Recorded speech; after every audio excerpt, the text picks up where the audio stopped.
The beggar at the cathedral never raised her face. For 5 years, she had been a fixture as immutable as the stone saints flanking the great oak doors, a huddled shape of gray wool and quiet misery. Her head remained bowed, a gesture of supplication that had, over time, become one of self-preservation. She had learned that anonymity was a shield, that to be unseen was to be safe. The clink of a coin in her tin cup was a sound of survival, nothing more. Her daughter, however, knew nothing of such shields. Alara was 5 years old, a creature of pure, unblemished curiosity. The world, even this grimy corner of it in the industrial town of Wexbourne, was a tapestry of wonders. A beetle crawling over a loose cobblestone was a marvel. The pattern of soot on a brick wall was a map to a dragon's lair. The deep, resonant toll of the cathedral bell was the voice of a gentle giant. On this particular Tuesday, a sliver of watery sunlight pierced the perpetual gray shroud of coal smoke, illuminating a column of dust motes in a way that captivated her completely. She tilted her head back, her small mouth forming a perfect O of silent awe. The light caught in her eyes, turning them from a soft, dove-gray to the startling, luminous silver of a winter sky just before a storm. A man was descending the cathedral steps, a tall figure of expensive wool and polished leather. He moved with the unconscious arrogance of a man for whom the world had always made way. His hand rested on a silver-headed cane, its rhythmic tap on the stone a counterpoint to the city's cacophony. He was lost in a fog of his own, a miasma of regret and frustration that had been his constant companion for half a decade. His investigator's report had led him to this soot-choked town, a dead end in a search that had consumed him. He was looking for a ghost, a memory, and all he had found was grit and despair. He barely noticed the woman begging, another piece of the city's wretched scenery. But then he saw the child. He saw her upturned face, bathed in that stray beam of light. He saw her eyes. His breath hitched. The rhythmic tapping of his cane ceased. The world, which had always spun so reliably on its axis, wobbled and then stopped. It was not just the color, a shade so distinctive he had only ever seen it in a mirror or in the stern portraits of his ancestors. It was the shape, the intensity, the way they seemed to hold the light. They were the Beaumont eyes. They were his eyes. His fingers went numb. The silver head of the cane, suddenly impossibly heavy, slipped from his grasp. It clattered down the remaining stone steps, the sharp, metallic sound cutting through the air like a scream. The beggar, startled from her protective cocoon of anonymity, flinched. Her head snapped up, and Alistair Beaumont, the Duke of Blackwood, found himself staring into the face of his wife, Genevieve. The wife he had condemned, the wife who had vanished, the wife who had been dead to him and to the world for 5 long years. Her face was thinner, etched with lines of hardship he did not recognize. Her skin, once the color of cream, was weathered. But it was her, and the child, the impossible child with his eyes, was shrinking back against her skirts, her own small hand now clutching the worn gray wool. Genevieve's world, a fragile structure built of routine and denial, shattered into a million pieces. For 5 years, she had lived with a low, constant hum of fear. The fear of being found, of being recognized, of having the one precious thing in her life taken from her. She had constructed a new identity, Jenna, a widow with a sad story and no past. Jenna mended clothes. Jenna scrubbed floors. And when work was scarce and Alara's cough was bad, Jenna begged. The Duchess of Blackwood was a ghost, a story told about a wicked, faithless woman, a story she sometimes had to remind herself was not true. Now the past had reared its head in the form of the one man she had prayed every single day never to see again. He was just as she remembered, only colder, harder. The lines around his mouth were deeper.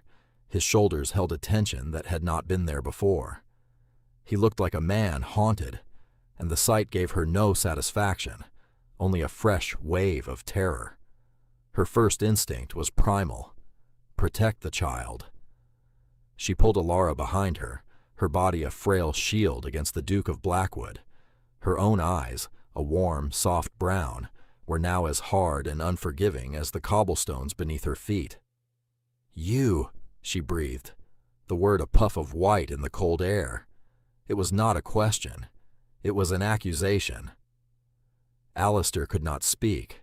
His throat was a knot of crushed glass. The sight of her, here, like this, was a physical blow. The woman huddled in rags was the same woman he had last seen draped in the famous Blackwood sapphires, their cold blue fire a stark contrast to the burning humiliation on her face. He had done this to her. His weakness, his pride, his damnable, arrogant blindness had stripped her of everything and left her begging on the steps of a provincial cathedral. And the child. The child was a revelation that rewrote every moment of the last 5 years. He had mourned a wife he believed had betrayed him. He had not known he was also mourning the loss of a child he never knew he had.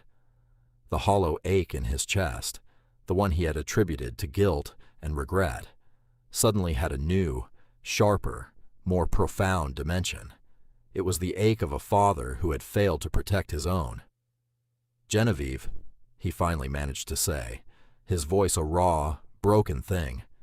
He took a half-step forward, his hand outstretched, not in command, but in a desperate, pleading gesture. She flinched back as if he were carrying a plague. "Do not," she hissed, her voice low and fierce. "Do not you dare say my name, and do not you dare come near us." Her hand, chapped and red from lye soap and cold, tightened on Alara's shoulder. Alara, sensing the terror radiating from her mother, began to cry, her soft sobs muffled against the rough wool of Genevieve's skirt. The sound was another knife in Alistair's heart. People were starting to stare. The Duke, his cane lying abandoned on the steps, facing down a beggar and her weeping child. It was a scene, and the one thing Alistair had been raised to avoid at all costs was a scene. But the rules of his world, the suffocating etiquette of the ton, meant nothing here. They had dissolved the moment he saw his daughter's eyes. He bent slowly, his joints stiff, and retrieved his cane. He was not a man accustomed to bending. When he straightened, his face was a mask of anguish. "I did not know," he said, the words inadequate, pathetic. "Genevieve, I swear to you, I have been looking for you. I have been looking for the truth." She gave a short, bitter laugh that held no humor, only 5 years of accumulated pain. "The truth? You had the truth standing right in front of you, and you threw it away. You threw me away." She looked down at Alara, her expression softening for a fraction of a second, before hardening again as she looked back at him. "You have no right to be here. You have no right to look at her." He knew she was right. He had forfeited all his rights that night, the night of the Chatworth ball. The memory, always lurking just beneath the surface, rushed in with the force of a tidal wave. The ballroom, a sea of glittering jewels and shimmering silk. The cloying scent of 1,000 hothouse flowers. The whispers that had followed Genevieve all season. Whispers he had tried and failed to ignore. Whispers planted and nurtured by his own mother. The Dowager Duchess, Isabella, had been a master of insinuation. "The girl is so young, Alistair. She is not used to our ways. She craves excitement." Or, "I saw her talking with Lord Ashworth again. People will talk, you know. Her reputation is your reputation." He had dismissed it as the anxieties of a mother protective of the family name. He had not seen it for what it was, the slow, methodical poisoning of his mind, the careful laying of a trap. Then came the confrontation. Lord Ashworth, a man known for his gambling debts and loose morals, cornering him in the library, his face a picture of feigned remorse. He claimed Genevieve had been his lover for months. He produced a letter, a forgery of her delicate handwriting, speaking of clandestine meetings and a love Alistair could not provide. Alistair, his mind already primed by his mother's venom, had shattered. He had not questioned it. He had not defended his wife. He had looked at Genevieve, who had come in search of him, her face pale with confusion and fear, and he had seen only what they wanted him to see, a guilty woman. "Is it true?" he had asked, his voice cold enough to freeze the champagne in the glasses. Her shock had been absolute. "Alistair? What are you talking about? That man is a liar." But his mother was there, a pillar of righteous sorrow. "Oh, my dear boy, I tried to warn you." He had looked from his mother's grieving face to Ashworth's smug one, and then to his wife's stunned, horrified expression, and he had made his choice. He had believed the lie. The public humiliation was swift and brutal. He had turned his back on her in that library, and by the time he had returned to their London house, his rage cooled into a sick, hollow dread. She was gone. Her rooms were silent and still, and on the dressing table, nestled in its velvet box, lay the Blackwood sapphire necklace. It felt like a rebuke, a silent testament to the gilded cage she had fled. He had searched, of course, but he had searched for a disgraced duchess, expecting her to run to family in the countryside or to seek refuge with friends. He never imagined she would simply disappear, that she would cast off her identity like a soiled gown and vanish into the anonymous masses of England's working poor. And all this time, she had been carrying his child. The weight of it threatened to crush him right there on the cathedral steps. "Where are you staying?" he asked, his voice strained. He needed to get her away from the prying eyes, away from the cold. "That is none of your concern," she snapped. She gathered Alara more closely, preparing to flee. The little girl peered around her mother's legs, her tear-filled gray eyes, his gray eyes, fixed on him with a mixture of fear and fascination. "Please," he said, the word tearing from him. It was not a word a duke used often. It was a word for beggars. "The child is cold. Let me at least get you somewhere warm. A meal. That is all I ask." Genevieve hesitated. Alara was shivering, and the single coin in her cup would not buy them more than a loaf of stale bread, and perhaps a bit of cheese. Her pride screamed at her to run, to spit in his face and disappear back into the alleys and tenements that had become her world. But the mother in her, the part of her that measured life in mouthfuls of food and hours of warmth, saw the stark reality. He was offering a hot meal. He was offering a fire.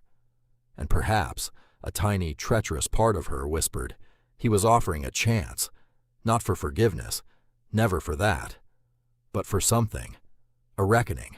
"One meal," she said, her voice flat and devoid of emotion. "And then you will leave Wexbourne. You will leave us alone, and you will never try to find us again."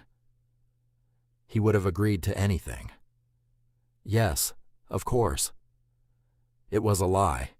He knew it was a lie the moment he said it. He could no more leave her now than he could command the sun to set in the east. He had found them. He would never let them go again. He led them not to the grimy coaching inn where he had taken a room, but to the town's most respectable hotel, a place of clean linen and polished wood that catered to traveling merchants and factory owners. The proprietor looked askance at Genevieve's ragged attire, his lip curling in disdain, until he saw the Duke. Alistair's presence, his air of command, and the crisp banknote he pressed into the man's hand silenced all objections. He had them shown to a private parlor with a roaring fire. Genevieve stood rigidly in the center of the room, her arms wrapped around herself, while Alara stared, wide-eyed, at the flames. She had never been in a room so warm, so clean.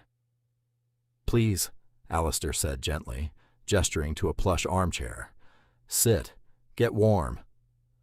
Genevieve did not move. To sit would be to accept his hospitality, to soften. She would not. She would stand. She would remain on guard. She was a soldier in enemy territory. Alistair did not press her. He ordered a lavish meal, thick soup, roasted chicken, fresh bread, butter, milk for the child, and a pot of strong tea. When it arrived, carried in by a nervous-looking maid, Genevieve's resolve almost broke. The smell of the food was intoxicating. It had been so long, so very long, since she had seen such a feast. She watched as Alistair, with an awkwardness that was almost painful to behold, knelt down to be on eye level with his daughter.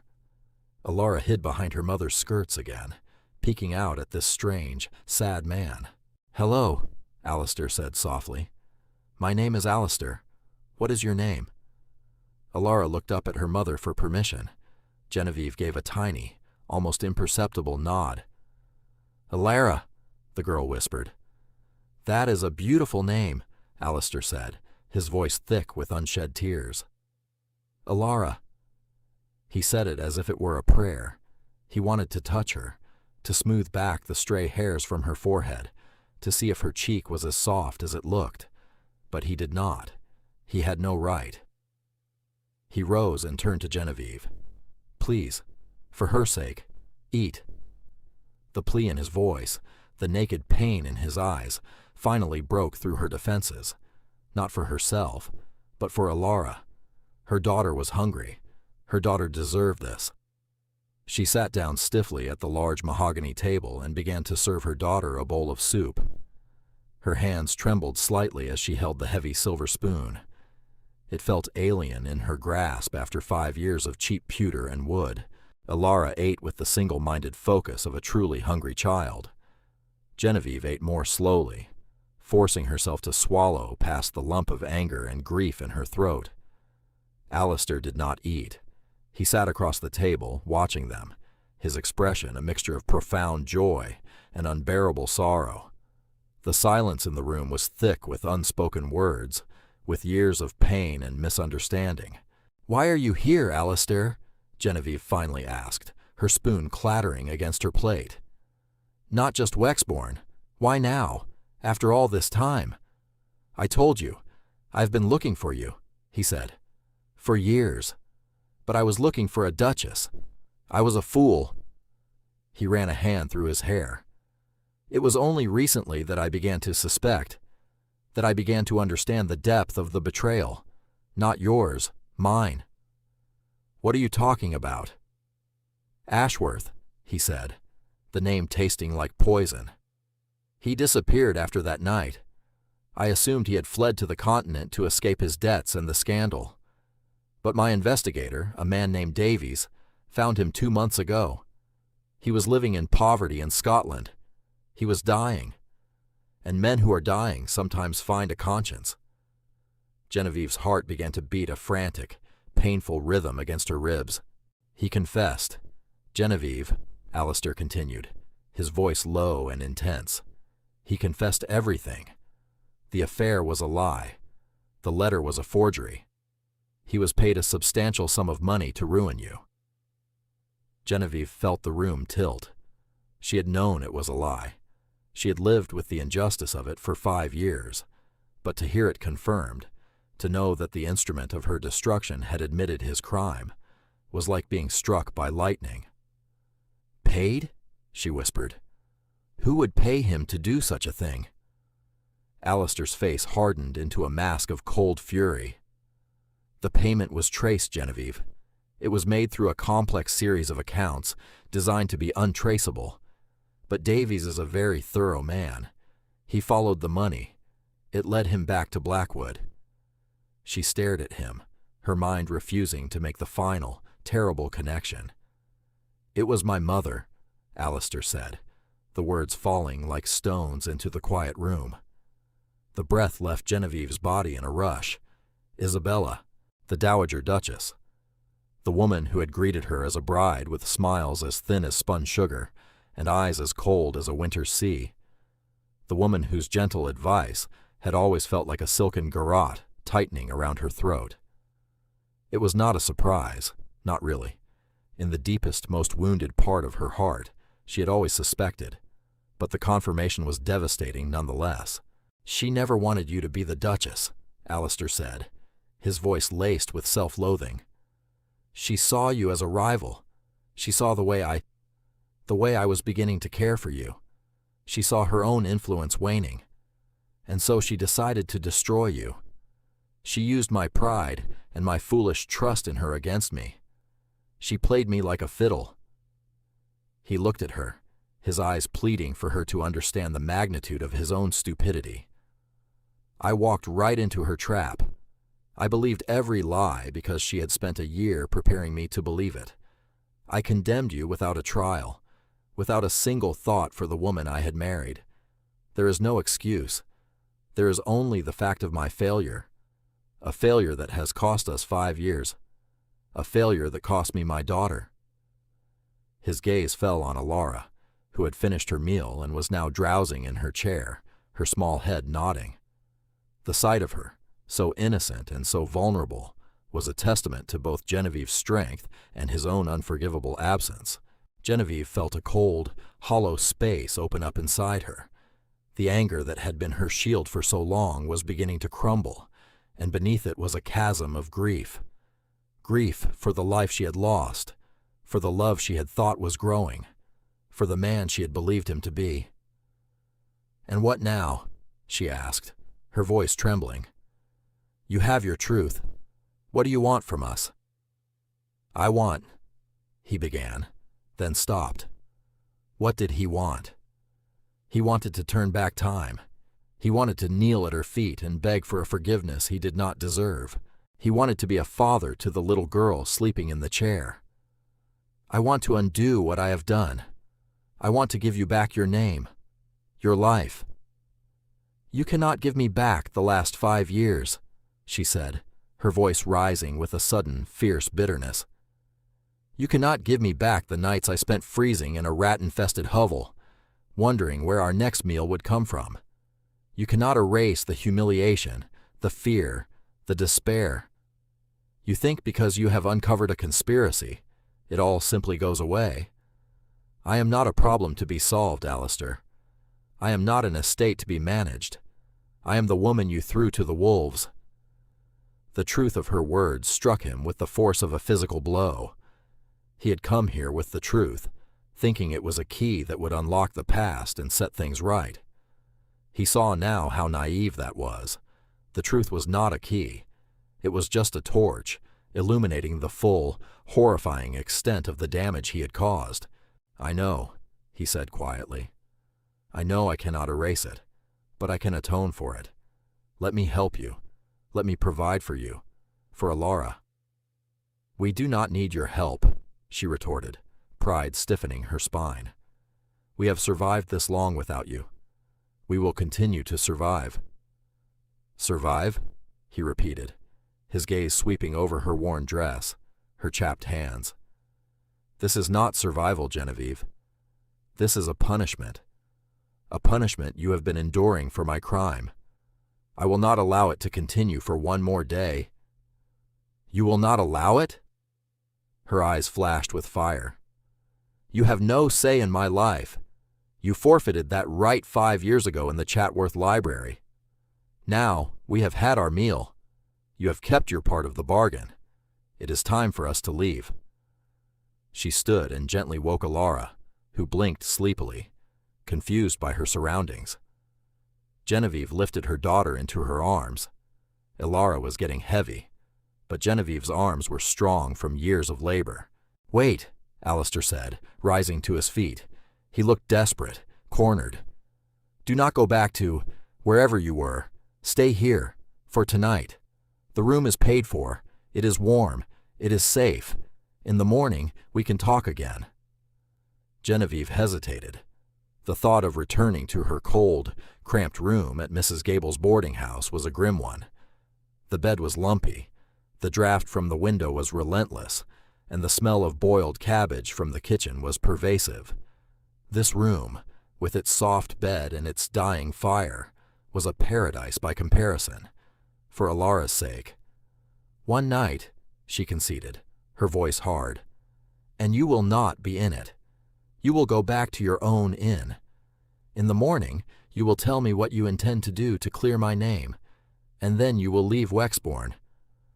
"And Alara?" he asked, his voice cracking on her name. "Alara is my daughter," Genevieve said, her grip tightening.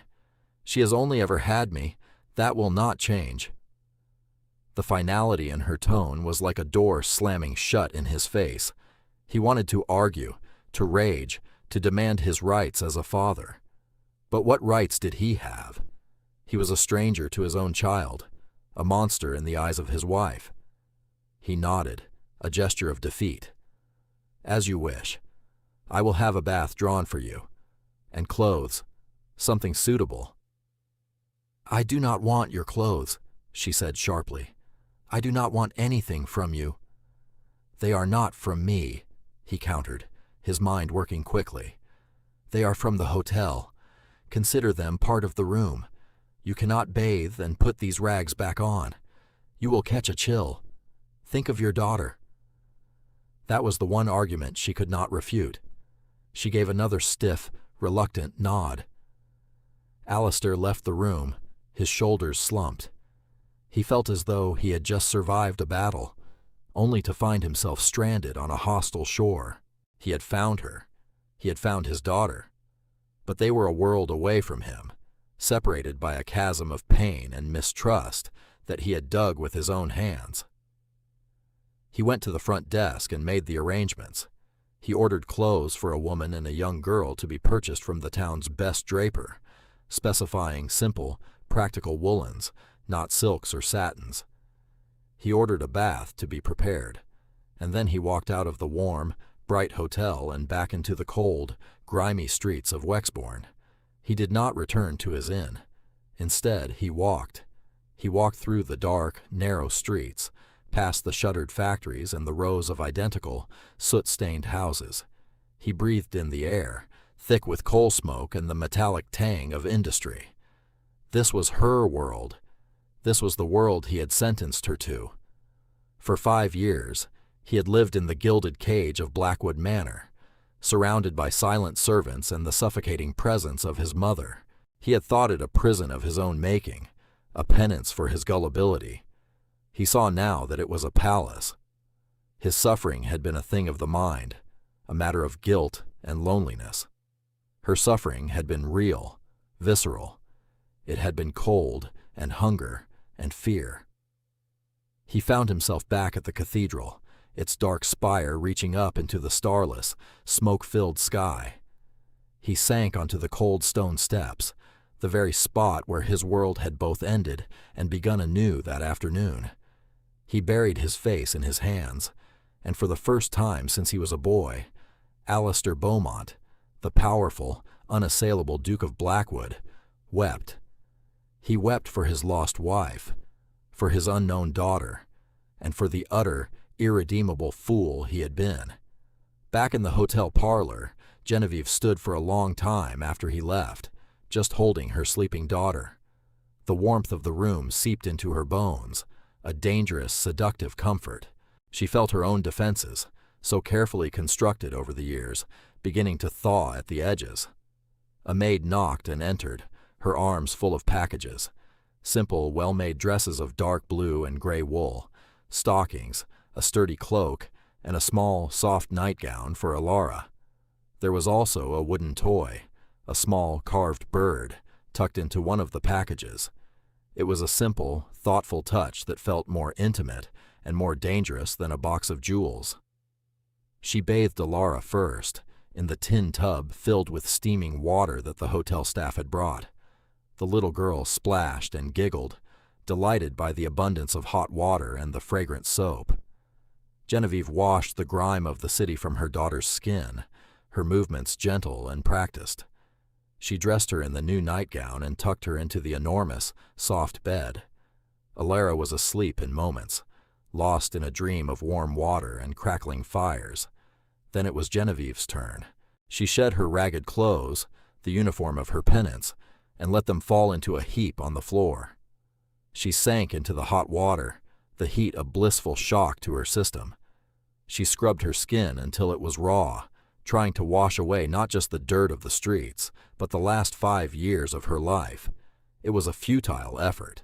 The memories were not on her skin. They were etched into her soul. Dressed in a clean, simple nightgown, she felt like a stranger in her own body. She was no longer Jenna the beggar, Nor was she Genevieve the Duchess. She was someone in between, a ghost caught between two worlds. She crept into the bed next to her daughter, pulling the heavy blankets up to her chin.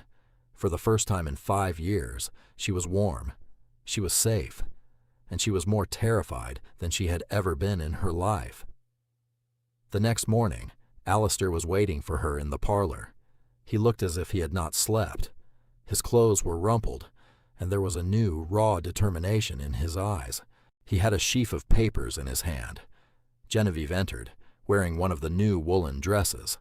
She felt exposed, vulnerable, stripped of her beggar's rags which had served as a kind of armor. Alara, holding the small wooden bird, trailed shyly behind her. "Good morning," Alistair said, his voice quiet. "I trust you slept well." "We were comfortable," she replied, her tone clipped. She would not give him the satisfaction of knowing how much the simple comfort of a bed had meant to her. "You said you had a plan to clear my name." "I do," he said. He gestured to the papers. "This is a full confession from Lord Ashworth, witnessed and signed before his death. This is the report from my investigator, detailing the financial transactions from my mother's accounts to a third party, and then to Ashworth. It is undeniable proof." "And what do you intend to do with it?" "I intend to make it public," he said without hesitation. "I will submit it to the Lord Chancellor. I will have the story printed in the Times. I will systematically destroy the lie that has shadowed your name for 5 years. Everyone will know that you were the victim of a cruel and calculated conspiracy. Everyone will know that you are innocent." Genevieve listened, her heart pounding. It was more than she had ever dared to hope for, to have her name cleared, to have the stain of dishonor washed away. But there was a complication, a 5-year-old complication currently clutching a wooden bird. "And what of Alara?" she asked, her voice barely a whisper. "What will they say of her?" Alistair's expression softened. "They will say that she is Alara Beaumont, the legitimate and sole heir to the dukedom of Blackwood. They will say that her mother, the Duchess, fled to protect her unborn child from a court that had turned against her.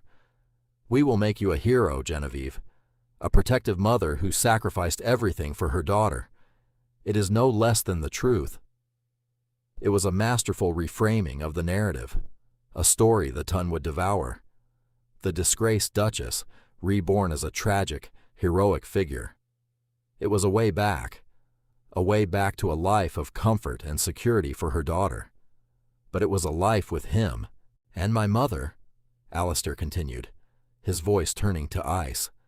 "She will be dealt with. I will see her stripped of her position, her titles, her access to society. She will live out her days in disgrace at a remote dower house in Wales. She will never harm you, or anyone else again." Genevieve could see he meant it.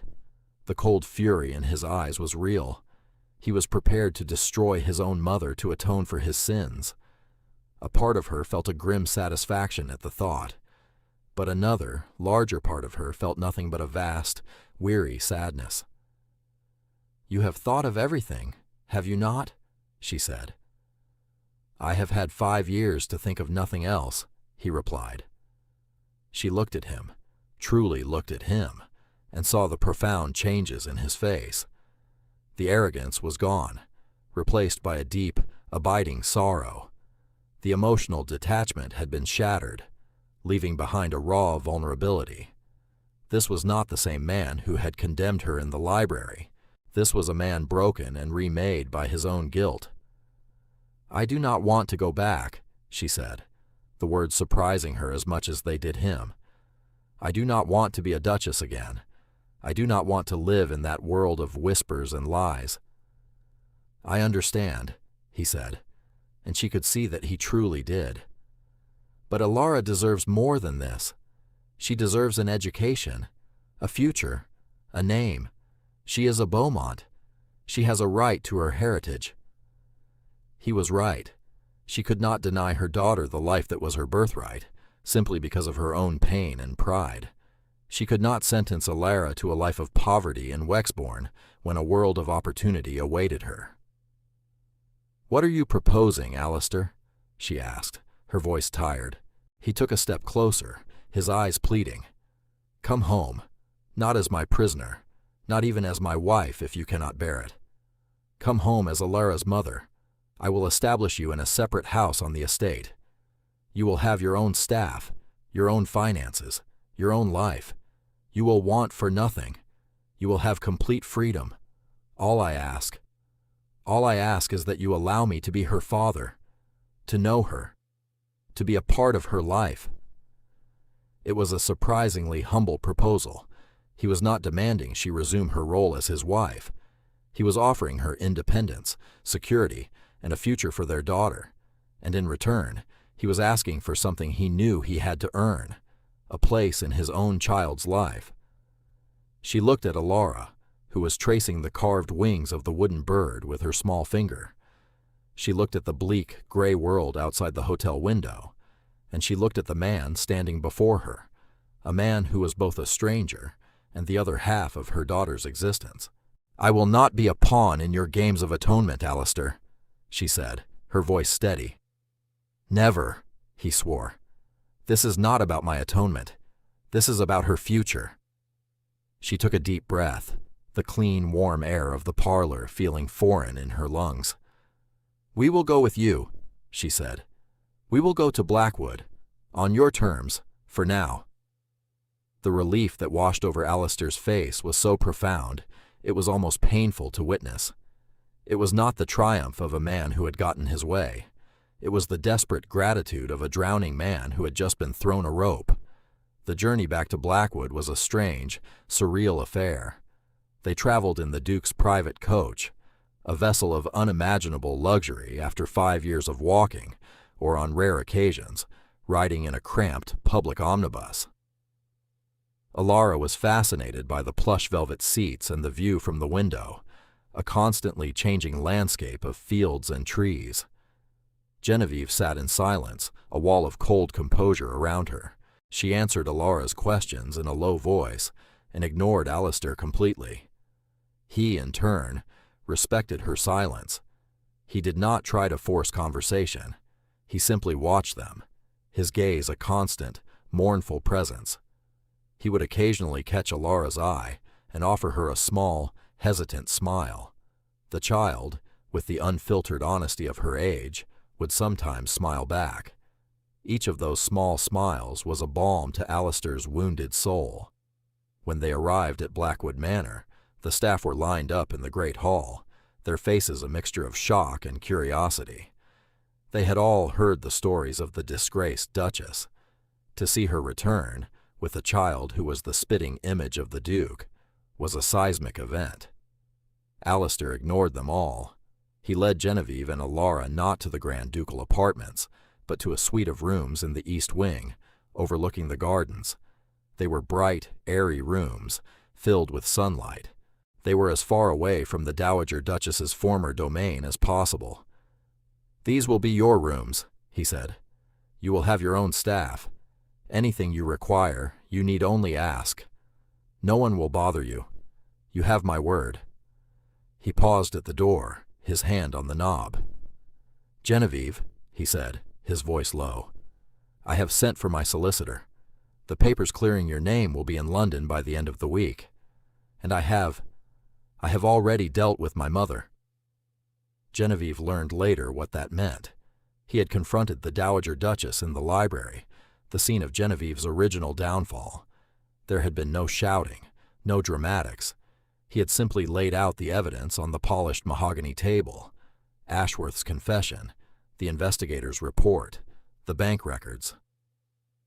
Isabella had tried to deny it, to bluster, to weep, to appeal to his love as a son. But the man facing her was not the easily manipulated boy she had raised. He was a cold, implacable stranger. He had informed her that she was to be stripped of her title and her standing, and that she would be leaving for a remote estate in Wales on the morrow. She would live out her life in comfortable but complete obscurity. Her reign was over. Her social death was absolute. The days that followed were a period of strange, suspended animation. Genevieve kept to her rooms, creating a small, safe world for herself and Alara. Alistair kept his promise. He did not intrude. But his presence was everywhere. Flowers from the greenhouse would appear on her table. Books he thought she might enjoy were left outside her door. A pony, a gentle, patient creature, was brought to the stables for Alara.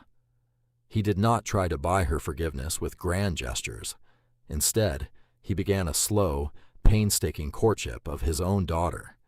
He would find her in the garden and ask her about the flowers. He would sit with her by the lake, teaching her how to skip stones. He never pushed, never forced his presence on her. He simply made himself available, a quiet, constant figure in the background of her life. Genevieve watched all of this from her window, her heart a tangled knot of conflicting emotions. She saw the cautious affection growing in her daughter's eyes. She saw the patient, desperate hope in Alistair's. The anger that had sustained her for so long was beginning to feel heavy, exhausting. It was a shield she was no longer sure she needed. One afternoon, she found him in the library, staring at a portrait of his father. He did not hear her enter. "He would be ashamed of me," Alistair said, without turning around. "He would be proud of the man you are becoming," Genevieve replied, her voice soft. He turned, startled. She was standing in the doorway, a book in her hand. It was the first time she had sought him out. "I am not a good man, Genevieve," he said. "No," she agreed.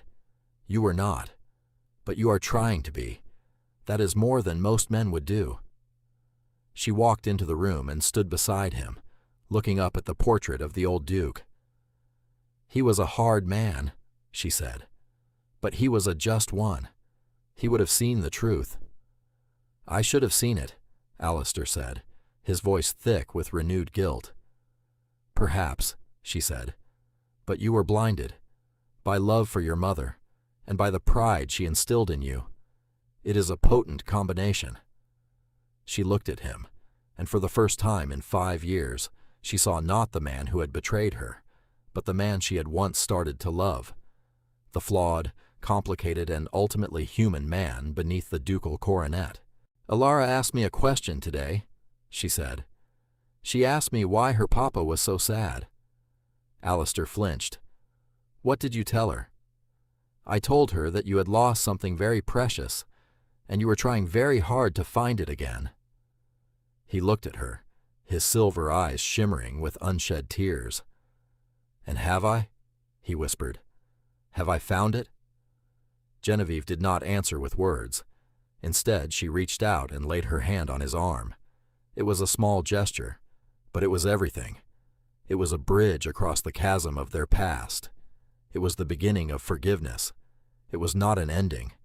It was a new beginning, built not on the shifting sands of youthful romance, but on the hard, solid bedrock of shared pain, atonement, and a fierce, abiding love for the little girl who had brought them back together.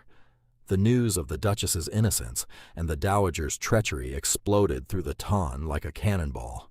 The story, carefully curated by Alistair's solicitors, painted Genevieve as a martyr and a saint.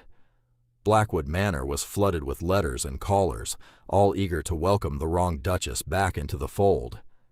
Genevieve ignored them all. She had no interest in reclaiming her place in a society that had so eagerly condemned her. Her world was here, within the walls of Blackwood, a world she was slowly, carefully rebuilding on her own terms. She began to change the house. The dark, heavy draperies were taken down, replaced with light, airy fabrics that let the sunlight flood in. The stiff, formal furniture was rearranged to create cozy, inviting spaces. The scent of beeswax and old paper was replaced by the smell of baking bread and fresh flowers. She was turning a mausoleum into a home. Alistair watched her transformation with a sense of awe. This was the woman who had been hidden beneath the quiet, subdued girl he had married. This was a woman of strength, taste, and unwavering resolve. He fell in love with her all over again, not with the blind passion of a young man, but with the deep, respectful love of a man who had seen her at her lowest, and now saw her at her most magnificent. He did not push for a reconciliation of their marriage. He knew that was a step she had to take herself. He continued to court her with small acts of service and unwavering patience. He would read to her and Alara by the fire in the evenings. He would walk with them through the gardens, listening as Genevieve pointed out the changes she wanted to make. He became a partner, not a patriarch. The turning point came one rainy autumn evening. Alara had a slight fever, and Genevieve, her old fears rushing back, was beside herself with worry. Alistair, hearing the news, did not send for the local doctor. He rode through the storm himself to fetch a renowned physician from London, returning in the early hours of the morning, soaked to the skin but with the doctor in tow. The physician quickly diagnosed a simple childhood ailment and assured them Alara would be fine. But Alistair did not leave. He stayed with Genevieve, sitting in a chair by Alara's bedside, keeping vigil with her through the night. They did not talk much. They just sat together in the quiet, firelit room, two parents watching over their child. As dawn broke, painting the sky in shades of gray and rose, Genevieve looked at him, his face exhausted, but his eyes full of concern for their daughter.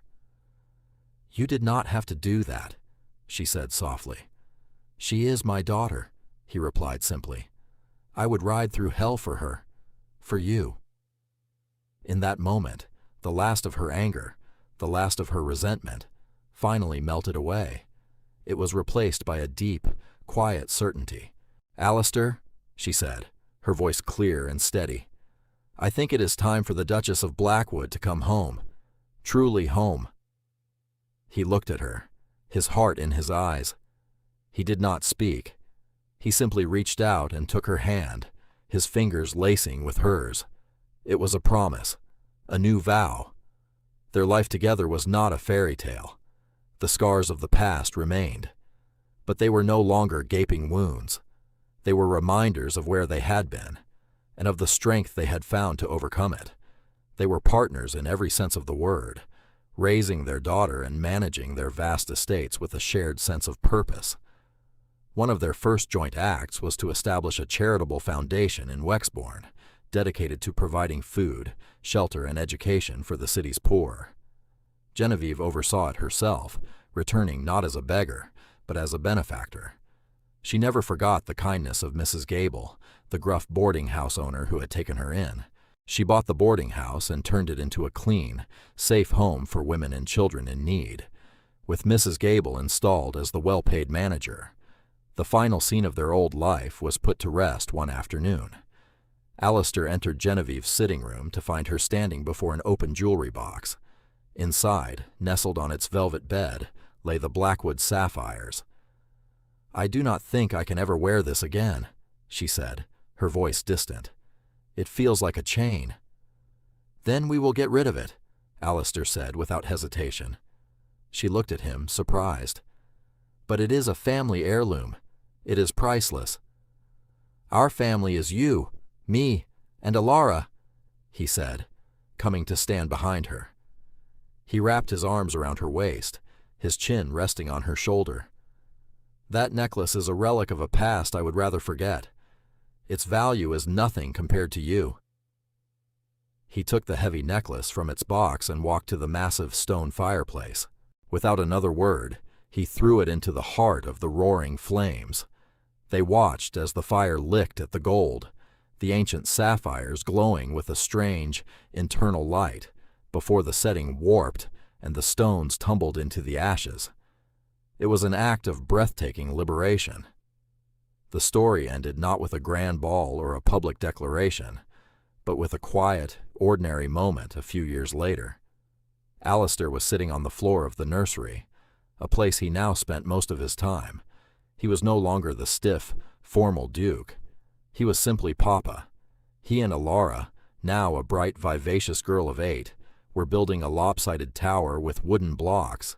In a place of honor on the mantelpiece sat a small, worn wooden bird. Genevieve stood in the doorway, watching them. The house was filled with the sound of her daughter's laughter and the smell of baking gingerbread. Her husband, the Duke of Blackwood, was on his hands and knees, making hoarse noises. A slow, genuine smile spread across her face. She had been to the depths of despair and had found her way back, not to the life she had lost, but to a life that was infinitely better, a life that was real, a life that was hers. And she knew, with a certainty that settled deep in her soul, that she was finally, truly home.